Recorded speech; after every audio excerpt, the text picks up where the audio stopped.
You told me not to worry, baby. I can't say I listen to you every time, but I try.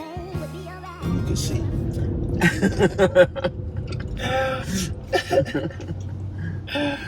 Good morning, good morning. Y'all already know what time it is. It's yours truly, K Nels. This is the Commute with Mom Dukes. We back with another installment. Introduce yourself for the people. I am the one and only. Hey. The most. Hey. I am Joyce. Here's my mom. Yeah, Mom yeah. Dukes. That's Mom Dukes right there. That's Mom Dukes right there. So, first and foremost, how you feeling this morning?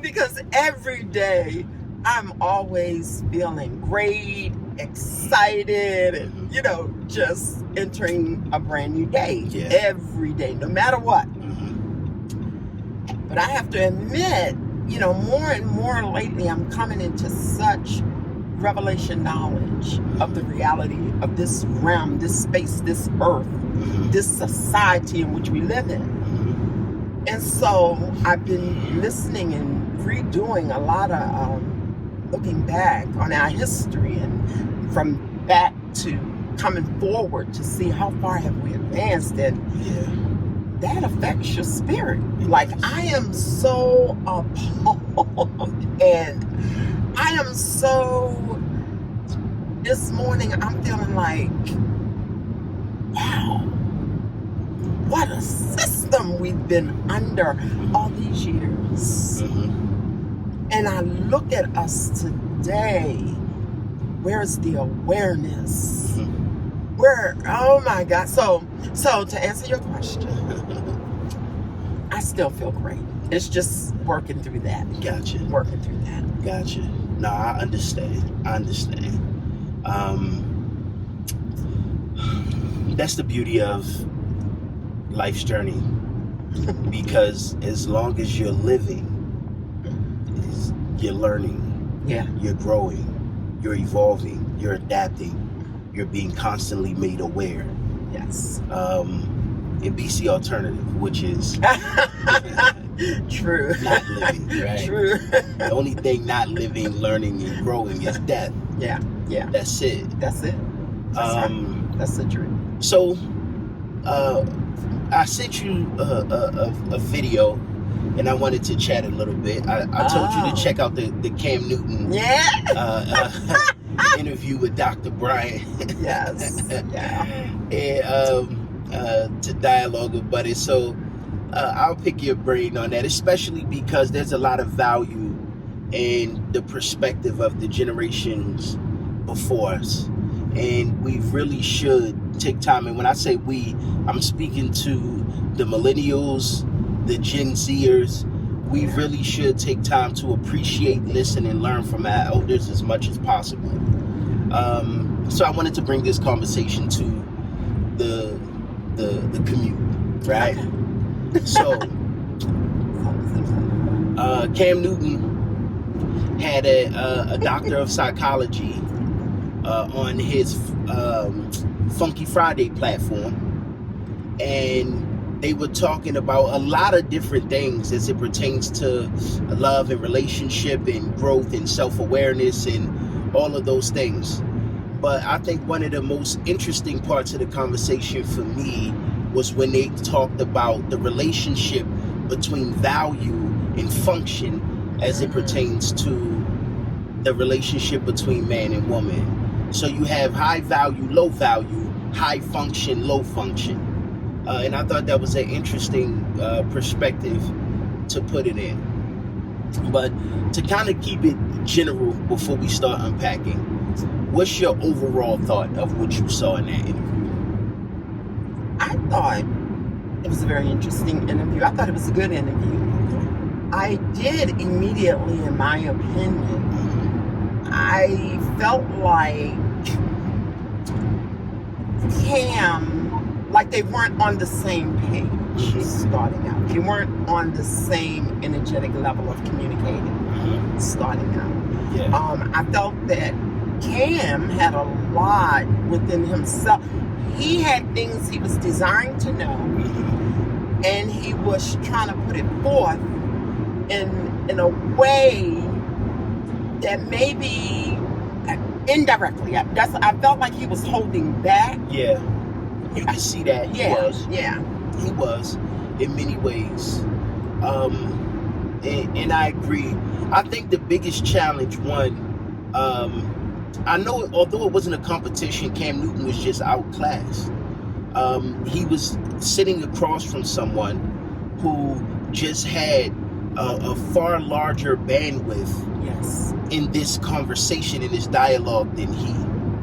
So I enjoyed the conversation. There's a lot of things that I agree with Cam's perspective on, and I know that's going to be controversial to a lot of people, because I still feel that there's value in my perspective as a man, and a man of the millennial generation.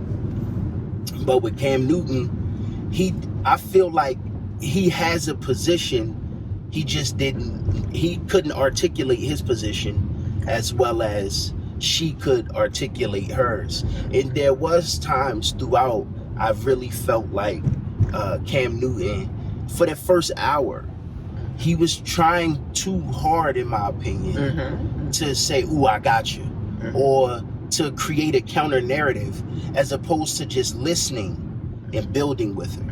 And I think the second half of the interview was more of him listening and building, and then it got to a point in the end where it crescendo, where she basically psychologized him, and then he was sitting with the egg in his face.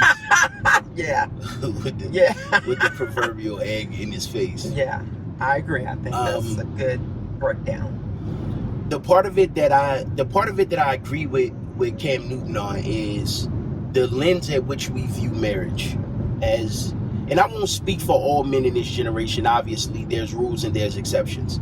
So there are men in the millennial generation that find their significant other, they get married, they have no problem, qualms, or whatever with the institution of marriage. But then there is some that tend to lean to a purview that I have. And the challenge for me with marriage is, one, seeing representations of it that I felt like I could align with, and not having that, not seeing that. The people, my understanding, where people put so much emphasis on the idea of marriage and not the actual practice of, not the actual success of. And then the institution itself is not built for the benefit of men. The institution of marriage itself is built for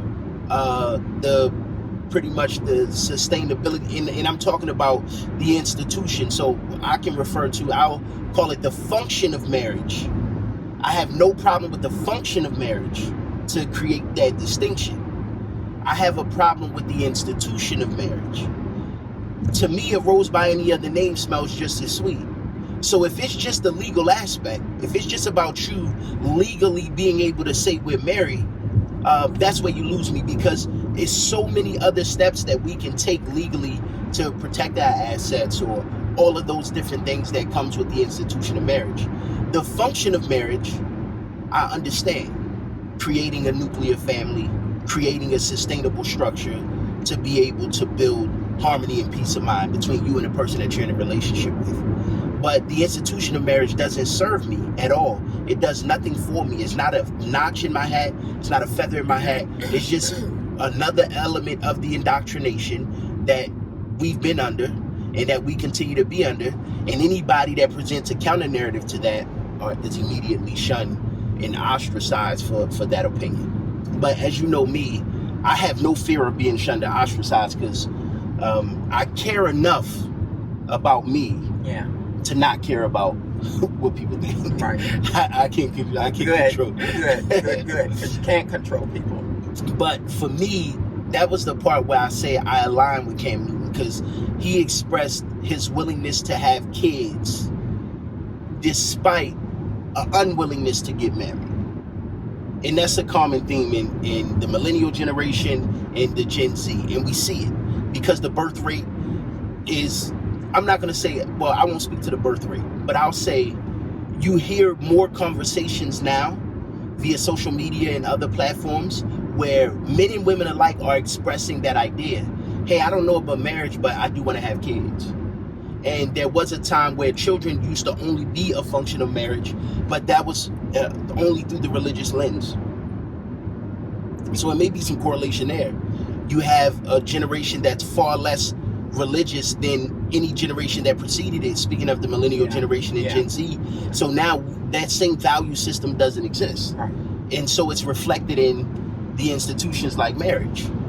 But that's where I align with Cam Newton. It's like, I understand a reluctancy, a hesitancy to want to quote unquote be legally married to someone when you perform all the functions of marriage in spite of. Yeah. But for me, I see that behavior, that withdrawal or hesitancy, totally centered or backed by fear. It's coming from fear. And that fear is of, as you said, the institution of marriage. Because as you explained, your idea of the institution of marriage is that it's legally binding and protective for the woman, but it is not for the man. Correct. That man is completely vulnerable. Yeah. And so when you view it like that, of course that creates hesitancy. Who would want that if you put it in that perspective? Who would want that? And there is some validity to that in terms of, again, looking at history and going back and looking through divorces and see how the female panned out in divorces as to how the male panned out because of the legal institution of marriage. So I definitely get that. But on a deeper level of relationship and building that camaraderie of a family and a unit of giving a woman your name, making her a real part of this nucleus that you're creating in marriage. You have to look at it bigger than the legal side, but at the same time, I would have to side with you hesitantly in the fact that no, there is some legitimacy in how the man pan out, and that should be dealt with. That should be corrected in society. That should be corrected more so with the nucleus. Correct. I'm just a firm believer that when if you're going to come together and you're saying you want to be together, this is the mate that you want to be with. Correct. I just believe none of these other things should matter, even though I do recognize that in the end, because you do that initially, I want you, this is the nucleus, I want us to be together for life, and then 15, 20 years and less than that, it dissolves. But again, I have to admit that the reality and the purpose of the nucleus coming together like that in marriage is powerful and spiritual. And when you build it upon that, you have to be able to educate one another that institution of marriage need not be looked at as an institution like that, but that it should be looked upon as the nucleus. Correct. And when you look at it as the nucleus, you must understand that you have to have within that nucleus an understanding that you're human beings and that you're forever to be learning. Anytime either of you cease to learn and grow together, then you're definitely going to grow apart. But understanding that you fully control that. And so to go to the discussion of Cam in that, I feel like there is a lot of fear in him about marriage, about really settling with a woman and children, the fear of him being taken totally advantage of because of maybe his financial status, what he brings to the table. And that's real. And that's understandable. But there are things that, such as prenups, but that I never liked either. But I understand the flow of society and how things are going, because here's my take on all of it. Aside from each individual knowing who they are, you're already open for trouble. And usually what's happening with marriage is both people really don't know who they are. They really don't. And both individuals are in some way broken. Yeah, you got two broken people. Two broken people. Exactly. Each other. Exactly. Not themselves. They trying to heal each other. Exactly. And therefore, that's the problem. And that's the root of why it does not work. Because you have to be willing to do your work at all times as the individual. And before getting married, I know we're talking about it now. Most people have already stepped into it without this understanding. But before getting married, we should both be complete and whole individuals. But the sad thing about it, most people think when they're going into it, they both believe they're whole and nothing's wrong with them. Not understanding that, no, you got a lot of soul wounds. Both of you. That's unaddressed, unrecognized, haven't even been identified in most cases. And therefore, at a given time throughout that relationship, something's going to activate that wound. And because you didn't have knowledge that that wound existed, you're not going to comprehend how to deal with it. You're not going to understand where the trouble is coming from. But marriage is a powerful union that two individuals should explore. But I would encourage people to be. You got to be free. We don't even know. Basically, we're going into marriage that's really all about love for self and love for one another, without having any understanding of what true love is. Yeah, and that's the thing. I think the issue that we have, and I'll speak to my generation, I think, one, I'll say this, the unique thing about Cam's situation is Cam grew up in a nuclear family with, from the outside looking in, I could perceive as a real tangible representation of that nuclear marriage.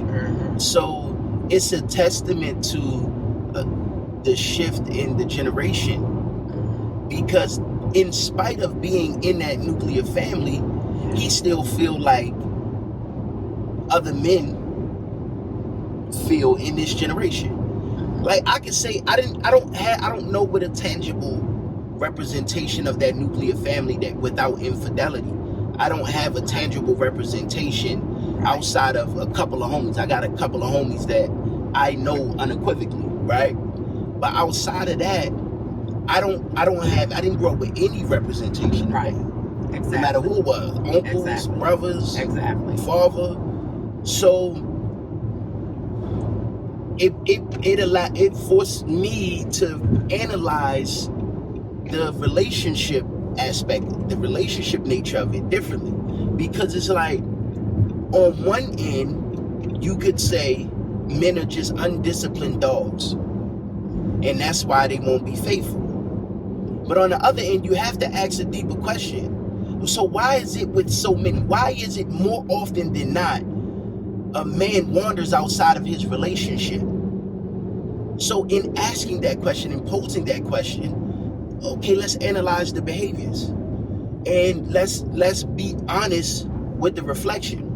The problem is, men, in my opinion, have never been allowed that type of space for exploration. And what I mean by that is, we've been indoctrinated by society.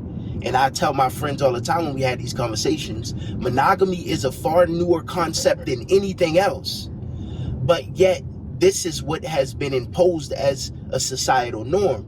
So therefore, men say, okay, on one end, and disclaimer, I'm not justifying the behavior. I'm just explaining the pathology.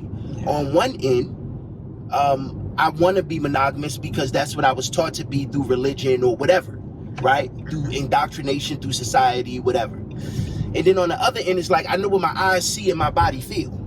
And that's what I want. And so which one am I going to deny? Am I going to deny what I see and want? Or am I going to deny the indoctrination? And so I think that's the biggest issue that plague men. It's like, oh, you said I got to be with one person forever? Like nobody else ever again? And that's not even, it doesn't feel like a natural sentiment. And I'm speaking as a man. I'm going to be transparent. It doesn't feel like something that's natural. Like, man, forever? Like forever? Wow. And so part of that I think plays into the way Cam Newton feel. But I think the other side of that is it's two different conversations to be had. And I'm not gonna get, this is where I'll say I'm gonna be a little bit more stern in explaining and talking about what men deal with. We gotta stop using some of these things as an excuse because it really don't apply to all men. When you have high net worth men, it is a different reality for them in marriage and relationship because you have to find somebody that's for you genuinely first. True. Right? And when you're not high value, when you're not high net worth, you have to vet the same way. But when you have a lot of money and assets, women have been conditioned to chase that. And so now you don't know if you like me or if you like what you think I can do for you because of the access that I have. So that's a huge challenge. Then on the other side of that is divorce. Okay, when we divorce or if we divorce, then the system is designed literally to give you all the leverage to make my life miserable. But that's a conversation for high net worth men. Yes. If you don't have assets that exceed $100,000 or $200,000 in assets, then it's not even the same conversation that you have. You really everybody need to do the self-work, but now you have more time, energy, and effort than ever to put towards that self-healing and that self-work that you have to do, because the lifestyle that you lead is not as demanding as a high net worth individual. So your time is your trade-off. What work are you using your time to do on self? And so when you don't have the assets, the conversation about relationship is different. And I can't give you that same reluctancy on the marriage side of things as it pertains to what people say about divorce. Why? Because of resource? Because you're not high net worth? Yeah, because you're not high net worth. If you're high net worth, the women's intentions are different. You attract a different type of woman when you're high net worth because of how we are conditioned by society. You're right. But I'm not blaming, again, another disclaimer. This is not putting blame on people. I'm only explaining the pathology of the condition because we live in a society that has conditioned a generation of men and women to behave a certain way. Yes. That's why we can have the narratives and conversations that we're having. That's why Cam Newton could be in his ego and have that conversation with her, not realizing he got to silence that ego and listen and learn from what he's saying. He's been able to lead with his ego so much because of the nature of who he is. That's also what makes him great. That's why he love him. That's why we love him. Maybe he don't have that platform without his ego, because he don't have that success without his ego. But we have to be able to compartmentalize that ego as men and set that pride to the side and say, okay, what do I need to listen and learn from, and then doing the self-work. Wow. But in all of that, Colonel, you touched upon a lot. That really ain't nobody better. Moving on, you keep it all together. Literally flying any weather. This is a love that to my black queen. Keep your head to the sky. No problem when you step on my side. This is the gravity with the fly. This is a love that